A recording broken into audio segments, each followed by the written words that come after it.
All of the submissions,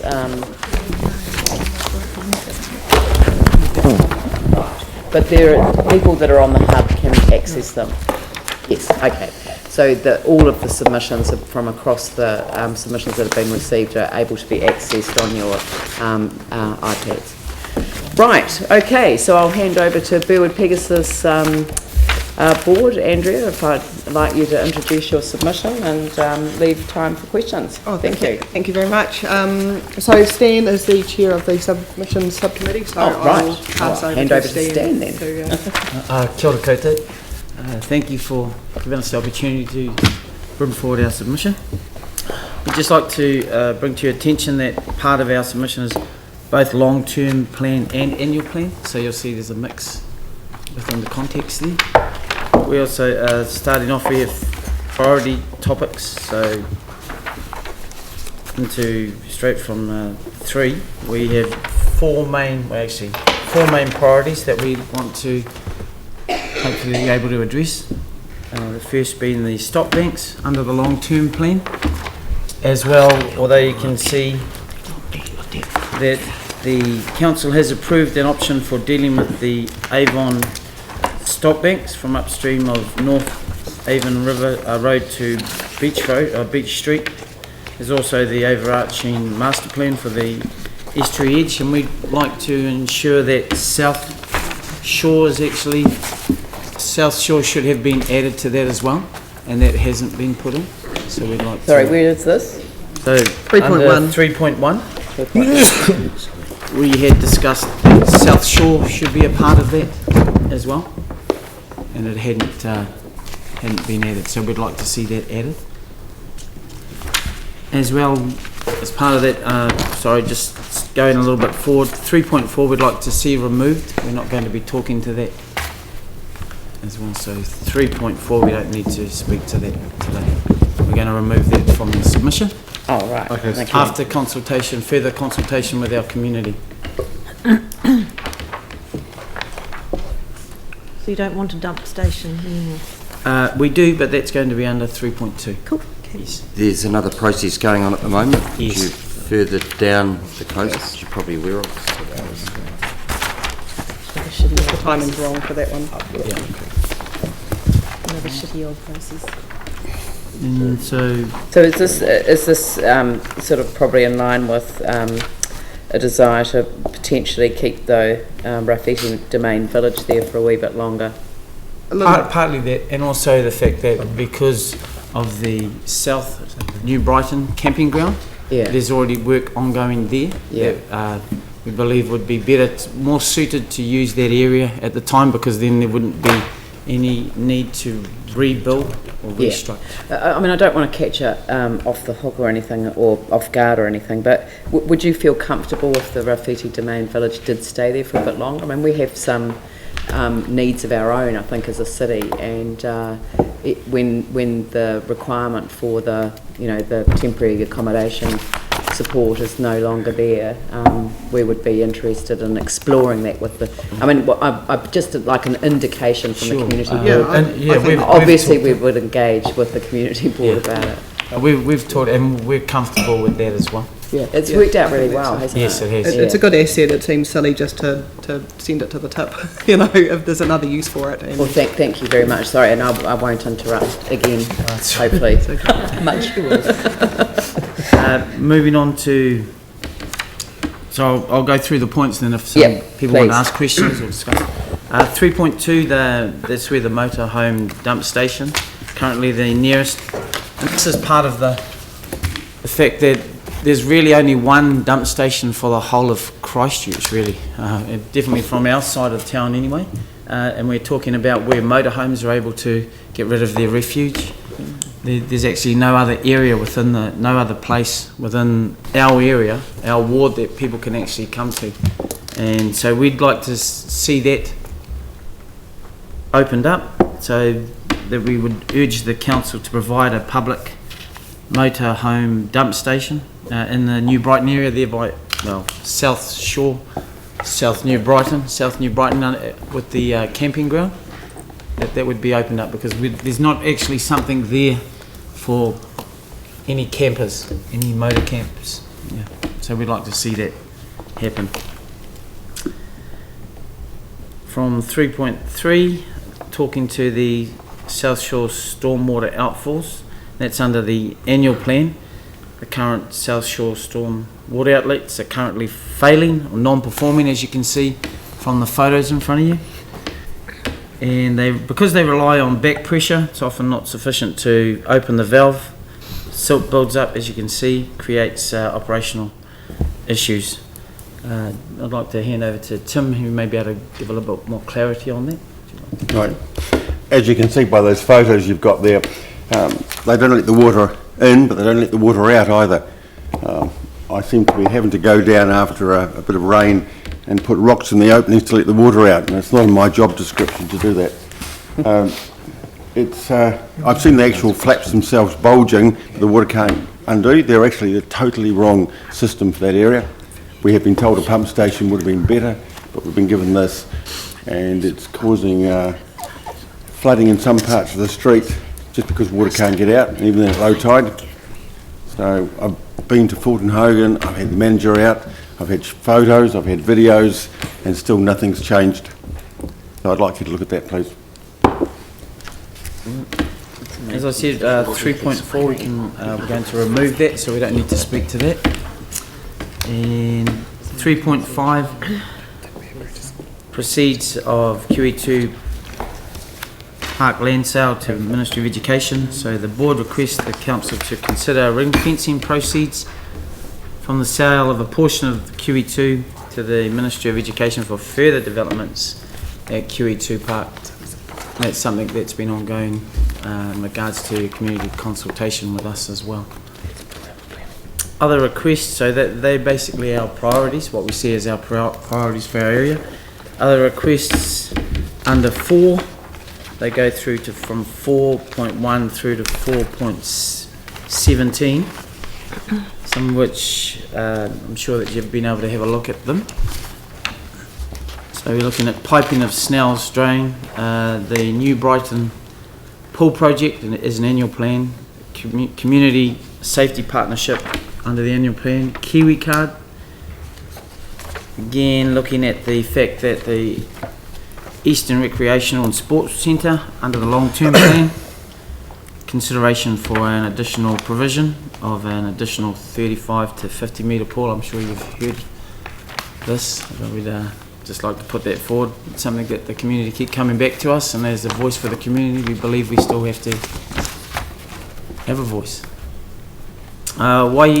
Waitakere Square Landscape Plan, another one where the residents have had funding available and they want to see it developed. Funding to be available to complete and implement the landscape plan, and that's under the annual plan. Development of land adjacent to a Parklands library, and I believe that that's something that's ongoing at the moment. We just have to wait and see where we're able to go with that. So that's something that the community in Parklands are very passionate about, and it means that they're able to put their flavour to it as well. Coastal Promenade, thank you for your ongoing support there. What we'd like to see, if necessary, finance to be allocated to enable the New Brighton to Waimairi Beach Coastal Promenade project to proceed. That's 4.8. 4.9, request funding to be allocated for addition of a toilet block within the annual plan for Bottle Lake Forest Information Centre. 4.10, the Ocean Outfall pipe repair under the annual plan, where has previously been advised that the repair program was in place. So we'd like to request consideration of funding for the Ocean Outfall pipe repair to be allocated. 4.11, we're talking about traffic management around schools, and I'm sure you're all aware that we have a lot of new schools coming up within our area, and so we're looking at future-proofing how it works at the moment and implementing strong traffic management plans. We have the stormwater 4.12, stormwater curbing channeling. I'd like to see that replaced or repaired where needed within the Marine Parade as well as Bow Ave. There have been problems whereby seems to be the roading has been said that it's going to be fixed, the channeling curbing, and is yet to be resolved. So we want to see that going forward. So, and 4.14 wastewater. I think that everyone is aware of the midge infestation, and we'd like to see some funding going forward for that in regards to extra financial assistance to reduce the midge population. 4.15 Bridge Street landscaping. Funds be allocated to enable a landscaping plan to be prepared and implemented. We also here to support the 4.16 New Brighton Surf Lifesaving Club under the long-term plan. Support of any funding requests to assist with their proposed new club rooms. And then 4.17 Adults Outdoor Gymnasium, Burwood Park South under the long-term plan, where the Darlington Community Cottage Trust were granted 30,000 from the capital endowment funding, and we're just looking to where the area can be identified and worked upon. Thank you.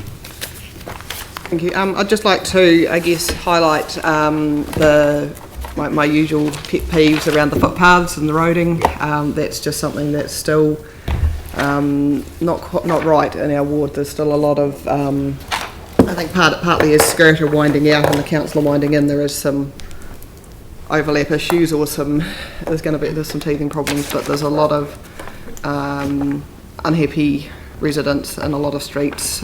We seem to be having street meetings being organised all over the place, where they're getting very, very piecemeal, just bodged repairs, and these are some of the worst damaged streets in Christchurch, and there's quite a sense of feeling that, they've done all the good streets first and now we're just getting the leftover with the run out of money, and so I think there's a real need to continue to make the roads and the footpaths in the east a priority. We've still got some very, very unsafe roads and footpaths for users. So yeah, that's my little push.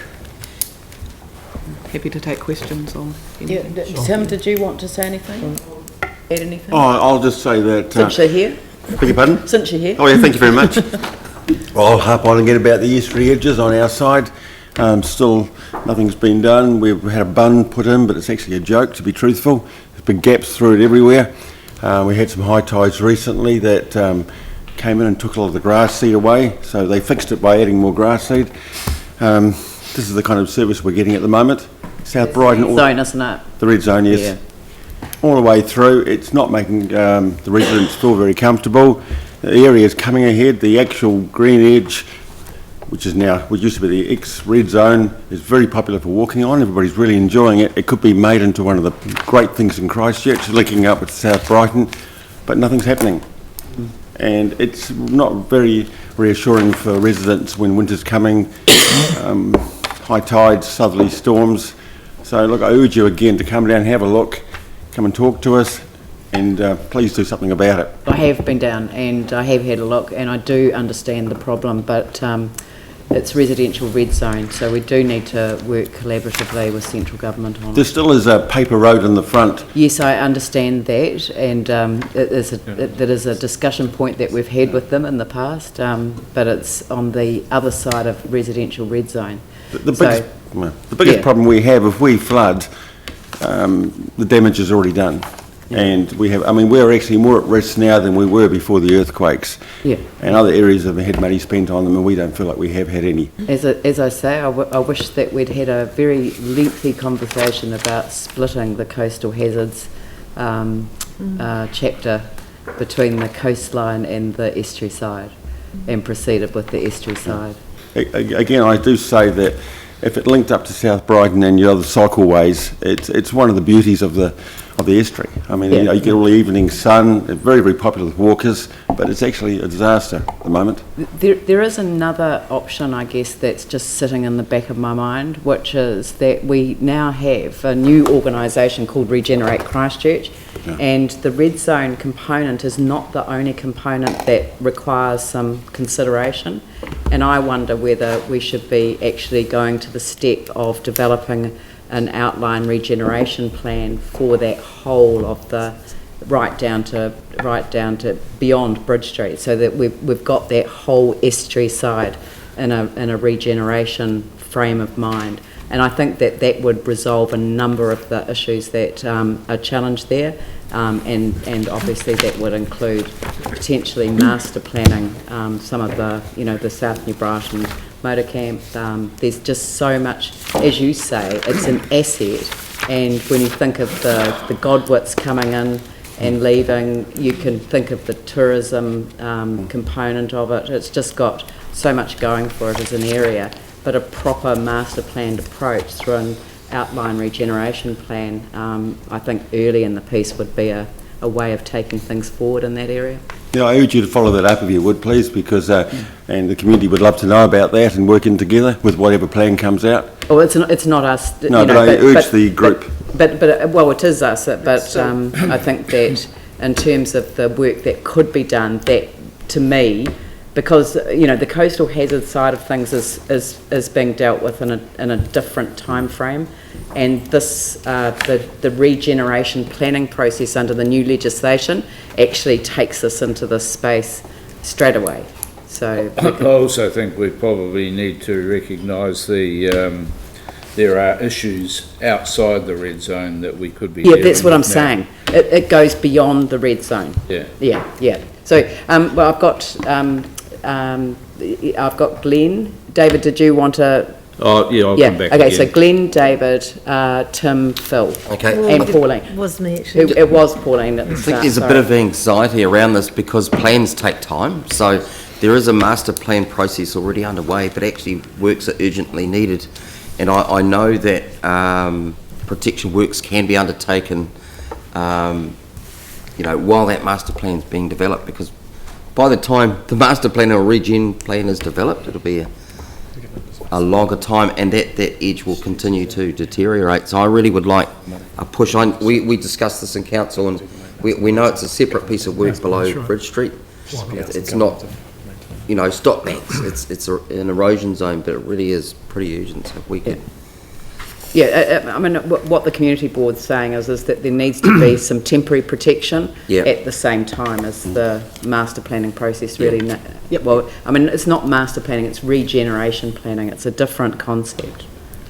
Well, if I could say something, if any of the councillors would like to get in touch with me, I can give them a guided tour anytime they like and show them some of the problems Yeah. and how we could fix it. It is worth doing. It's you know, a picture paints 1,000 words. And it's hard for us to set up. I mean, and the other side of it is that it is beautiful as well. Oh, it's actually stunning. I mean, there's so many photographs taken of the sun setting, and it's a very popular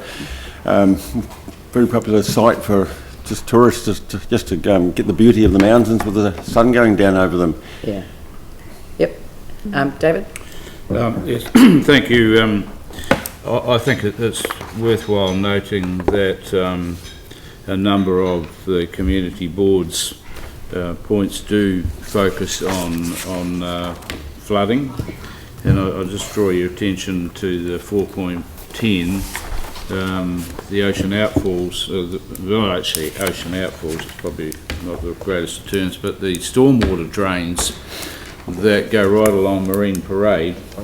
Most of them are damaged, and particularly in the North New Brighton area, and they are actually attributing to a large amount of flooding in the streets there. So not only are we having issues with on the estuary frontage, further up the coast, there is a large amount of flooding that is attributable to the lack of repair on those stormwater drains.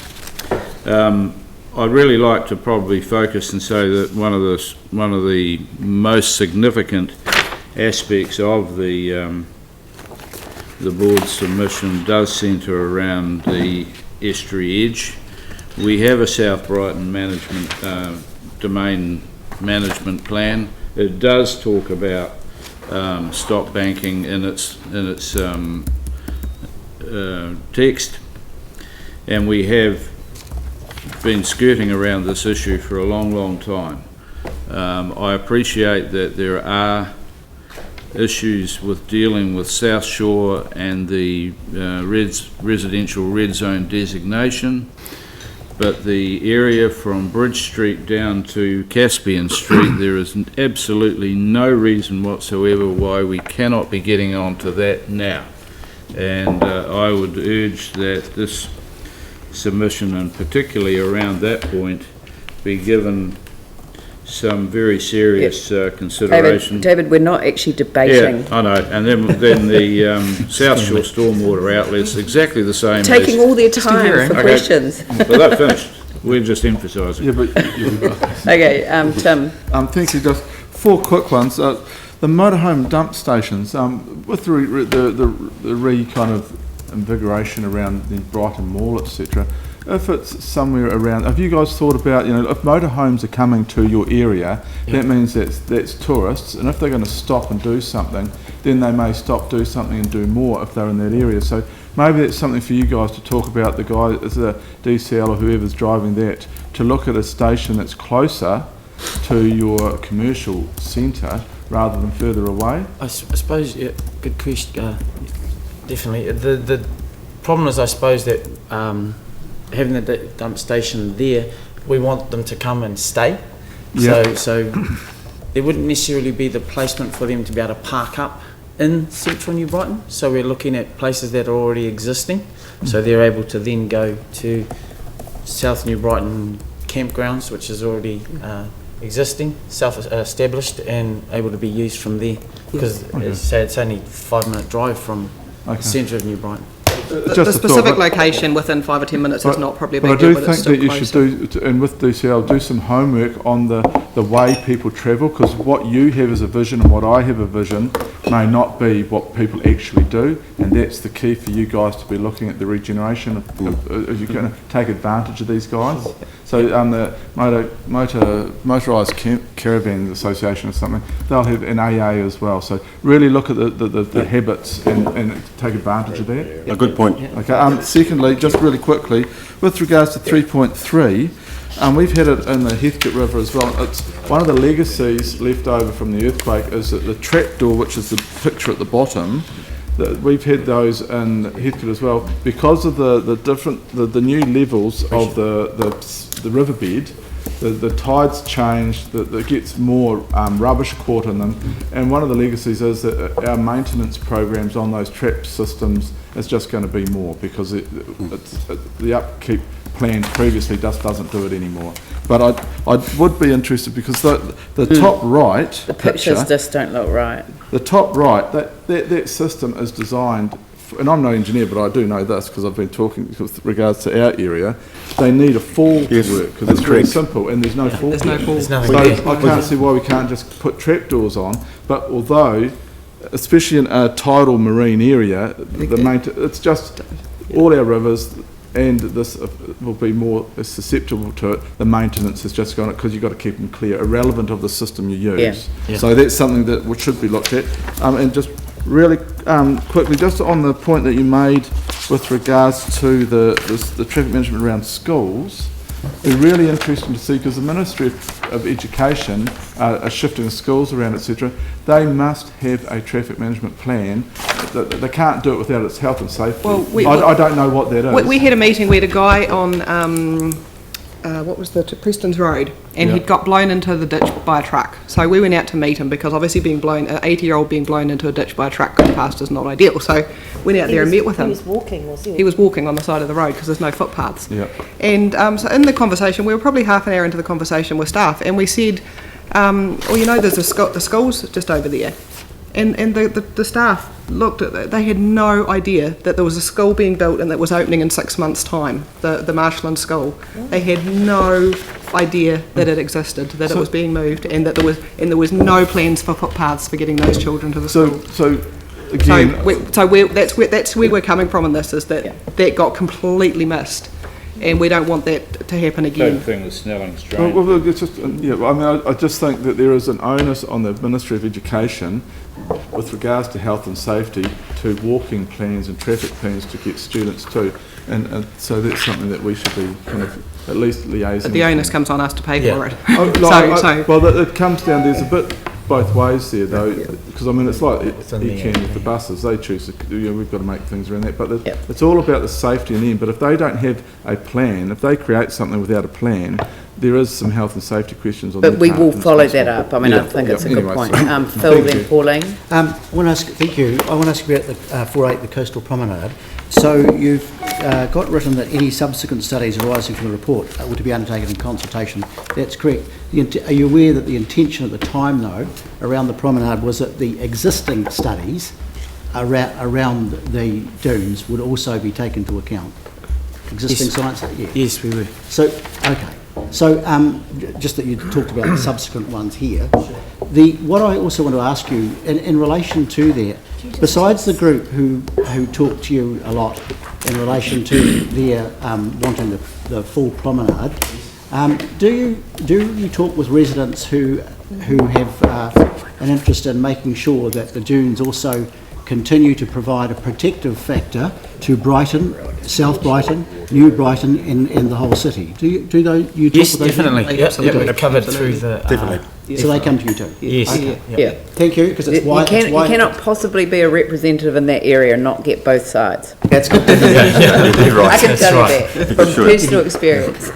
Pauline. Yeah, thanks, guys. My question was about the swimming pool that you're suggesting that we investigate. So which one And are we looking at? Are you talking about There's two, 4.2, or are you talking about... 4.2 4.5. So you want a provision of an additional pool. And so would you envisage that would be within the same complex or a standalone one? Within the same complex. Same complex. So you'd be looking at the whole complex being made a lot bigger then to accommodate this pool. This is Future-proof. this is being this is what our community are coming to us in quite large numbers still asking for. But how far along are you with the planning of that facility? This is not necessarily intended to be in this build. This is it's what's in the long-term plan. This is for a About future-proofing. future-proofing. We have allowed extra land for future proofing, so. Oh, that's good. Yeah. Okay. Yeah. All right. And it might be worth considering in the design of the building that one end of it could be made so it can easily be. That's right. That has been spoken Okay, to. that's good. Thanks. All right, now I've let you go well and truly over time. Can I just finish up with something, please? Yes, please. Okay. Look, just I'm talking about the valves or the stormwater pipes in South Shore. I've been dealing with the council staff quite a bit, and I had a message sent to me a wee while ago saying other low-lying areas like this have had pump stations built to protect them. Owls Terrace, Knight's Drain, Bells Creek, etc. If we want to solve this, perhaps we should build a stormwater pump station. But that may be sending the signal that council will do whatever to protect this vulnerable part of South Shore. Doesn't actually read that well. That's from a staff member. Yep. Well, I think that the message that, it's a dual message, because it's not that there isn't a desire to provide as much protection as you can. I mean, I hate the word protection because all you're talking about is mitigating risk. Well, all we want is what we had beforehand. Yes, I know, but we all want what we had beforehand, and I'm afraid the earthquake has actually caused significant damage across the city. And so what we're doing is prioritising, and the top priority was Flockton, and it was, and it remains so. Some of the exposures on the estuary side are over a 50-year sea level rise assessment based on computer modelling. Well, and clearly, that's the work that we have to be doing. And I understand that it is challenging for people because they're making decisions now around rebuilding and repairing. But those challenges haven't changed at all. And I should send you a copy of the email that I've sent to the Empowered Christchurch people in response to the information that they sent in to us, because it isn't simple we are absolutely committed as a council to working collaboratively with communities, but it is going to be a long haul, and it is going to be based on priorities, based on the urgency of each individual catchment. Your catchment is in amongst it, Heathcote is in amongst it, Flockton is well and truly down the track. So, you know, as we go through all of these different ones, the correct approach will be developed for your area as well.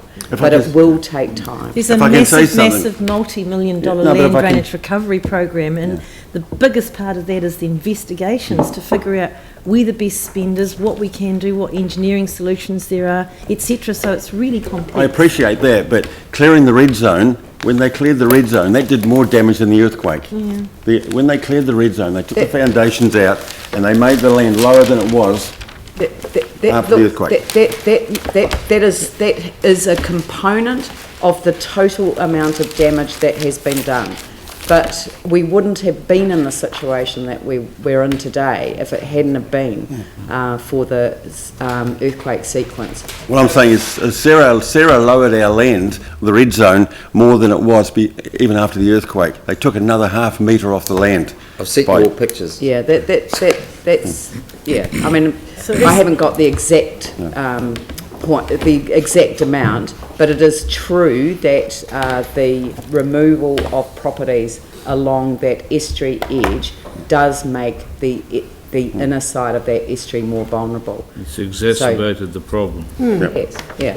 All right, well, look, thank you very much, and you know, great work that you're doing in the community. We're hoping in the near future to be talking about delegations in a much more meaningful and holistic way. So thank you very much for everything that you do for your community. Thank you very much. Thank you. And now I would like